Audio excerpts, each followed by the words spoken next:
While the disciples are sailing, a strong wind and waves begin to batter the boat. They struggle against a storm deep into the night. In the early hours of the morning, the fourth watch, around 3 to 6 a.m., Jesus approaches them, walking on the water. Seeing a figure walking on the water, the disciples are terrified, thinking it's a ghost. But Jesus immediately reassures them, saying, "Take courage. It is I, do not be afraid."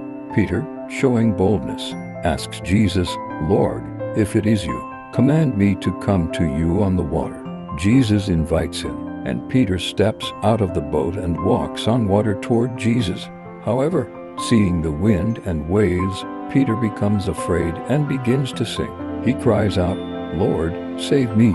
Jesus immediately reaches out his hand, catches Peter, and says, "You of little faith, why did you doubt?" Once Jesus and Peter get back into the boat, the wind and storm cease.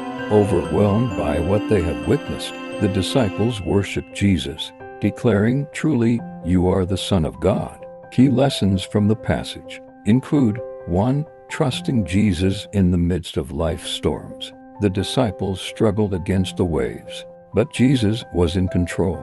2. Faith requires focus on Jesus, not circumstances. Peter walked on water while he kept his eyes on Jesus, but when he focused on the wind, he began to sink. 3. Jesus is always ready to save, even in doubt. When Peter cried out, Jesus immediately rescued him. 4.